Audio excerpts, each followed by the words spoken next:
Okay, so pag-usapan natin today is si Mabilis Cash. More specifically dito sa nagulat ako sa kanya na meron siyang sinasabi na 0% interest daw siya sa unang hulog mo. At first, nisip ko, okay to tipong sa unang hulog mo, laging 0% interest. Ibig sabihin lang nun, kung dalawang term lang yan, parang half of the interest lang ang binayaran mo. Which is, it would make Mabilis Cash more affordable versus kay One Hand. Pero, may pero.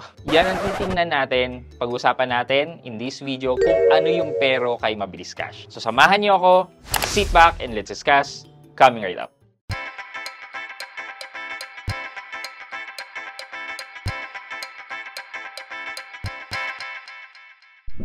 Hi guys, this is Pat and you're in Pat Quintos Review TV. So if you're new to my channel, I do reviews about personal finance na meron akong experience or meron na akong knowledge na ginawa ko na yan ng videos and playlists na makita nyo dito sa taas. At kung bago ka dito sa channel ko, you may want to consider subscribing to my channel. Ito po, papakita ko po sa inyo yung nakita ko, sabi niya 0% daw din siya. Okay, punta po tayo sa website ni Mabilis Cash. Get an interest-free loan with Mabilis Cash. Instant approval, fast disbursement, and zero hidden fees. Plus, enjoy our special offer. Your first installment is interest-free. Naman pala, first installment lang. Mabilis lang daw mag-register, 1 minute to apply, and then 5 minutes to get loan. In fairness, mabilis naman po talaga. Yun naman po talaga ang bentahe ng mga online lending app. Mabilis silang mag-approve and mabilis din sila mag-deny. Again, hindi ko po ipapakita sa inyo kung paano mag-sign up kay Mabilis Cash. Kayo na po mag-determine yan kung paano. More on, gusto ko ipakita yung nabudol sa akin na sinabi niyang 0% interest. Pero gusto ko makita kung pag ginamit natin tong interest-free ni Mabilis Cash, how would it affect yung total interest na babayaran natin? But guys, this is more on the first loan lang Though namimigay sila ng coupon, but yeah, hindi natin pwedeng asahan yung mga coupon na yan kasi hindi laging meron. Siguro the comparison will be yung first installment mo with Mabilis Cash versus first installment mo kay One Hand para apples to apples ang comparison. So pretty much simple lang naman po ang pag-install ng Mabilis Cash. Download nyo po, i-enter nyo yung OTP, provide nyo yung information nyo, employment details, ID, KYC, yeah, basically KYC. And after that, makikreate na po yung account nyo and magbibigyan na po kayo ng credit limit. Before that pala, ang ginawa ko po kay Mabilis Cash is nag-create ako before, then close ko po. Kadalasan po kasi kapag yung mga apps na hindi ko po ginagamit is kino-close ko po yung account ko dahil wala naman po akong utang sa kanila. So, ito po, dahil kailangan ko pong i-review ulit, so nag-sign up po ulit ako kay Mabilis Cash at nagkaroon naman po ako ng panibagong account. However po, from mataas po yung credit limit ko with Mabilis Cash, 3,000 yata before. Bumaba na lang po siya to 3,000. Okay, so ito po yung binigay sa akin ni Mabilis Cash, 3,000 pesos na loan amount and then minimum daw na 100 para makaloan. Ang terms of payment po ay every 15 days. So, one term is equal to 15 days. So, ang in-offer po sa akin, pwede ako mag 4 terms, pwede ako mag 3 terms, pwede ako mag 2 terms. Yan. So, simulan po natin sa 4 terms, basically 2 months, 60 days. So, sabi po dito, dahil meron nga daw po akong interest-free, ito, promotion. So, basically, yung unang bayad mo lang daw sa loan mo, unang term, yun lang yung may discount. Hindi siya technically yung buong loan mo. So, ito, pag 4 terms, makaka-discount ako ng 140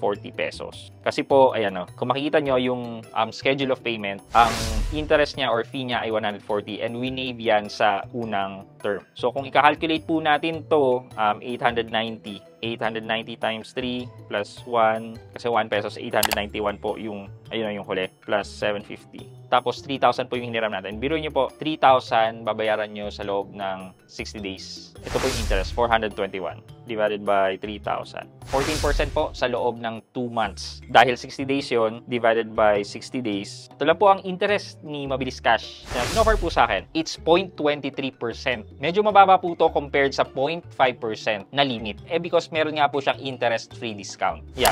And kung i-calculate po natin to, kunin natin yung APR times 365 days, lumalabas lang po na 85% per annum ang interest ko with Mabilis Cash. Mababa na po to kasi ang usual nila is 15% per month up to 180 days. Ngayon, pwede po nating pababain pa yung interest by lowering the terms. Ito, kunin po natin yung 2 terms lang. So basically, 164 ang natanggal na interest. Kung i-calculate po natin yan, 1,500 plus 1,665, 3,165 po ang total repayment natin. I-minus po natin yung principal na 3,000. 165 pesos lang po ang interest sa loob ng isang buwan. I-divide po natin to by 3,000 para makuha natin yung percentage. Lumalabas lang po na 5.5% sa loob ng isang buwan. I-divide po natin sa 30 days. Ang per day po na interest ay 0.18% lang. Kung kukunin po natin ang APR times 365 days, nasa 66.91%. Mababa po talaga ang interest na to, especially kung first time nyo. And yung isang buwan po na payment is medyo magaan na po yun compared sa 7 days or 15 days dati. Kung compare naman po natin to kay one hand, let's say, try natin po mag-borrow, tapos ibaba po natin sa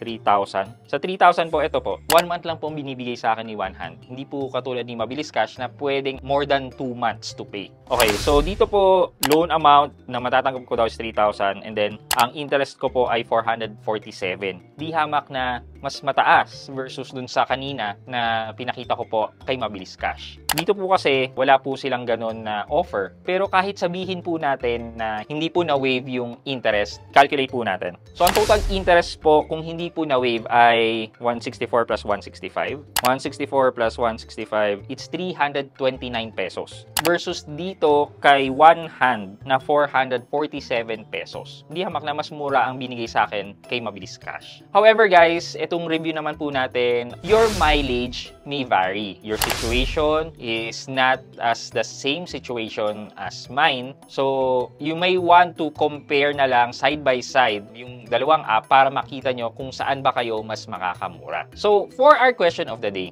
napapansin nyo ba na itong mga online lending app right now, maliban sa mga flyby na ito, medyo nag-i-improve na ang kanilang services, ang kanilang terms of payment, ang kanilang offering, etc. Napansin nyo ba yan? And sa tingin nyo, anong nangyari? Why all of the sudden nagkaroon ng mga ganitong changes? Yan. Let me know sa comment section sa baba at may chance po kayo manalo ng 1,000 pesos sa ating weekly GCash giveaway and syempre sa ating cellphone giveaway. Yun lamang po for today's video, but before we end this video, mag-shoutout po muna tayo at shoutout kay Sensei Anime Hub at Rio Shiro Gaming. Sabi po niya, always watching Boss Pat. Always keep posting. Salute. Yan. At Rio Shiro Gaming, Sensei Anime Hub, shoutout po sa inyo. Maraming salamat sa panonood at pagsuporta. Thank you so much po na na-appreciate nyo yung content na ginagawa ko. Thank you. I hope you like this video. Leave a thumbs up. And if not, wala namang problema dyan, but continue to support me by subscribing to my channel by clicking the subscribe button and also the bell button sa tabing subscribe para makareceive kayo ng latest notifications sa lahat ng upload ko. Again guys, this is Pat Quinto and you're in Pat Quinto's Review TV. Bye-bye!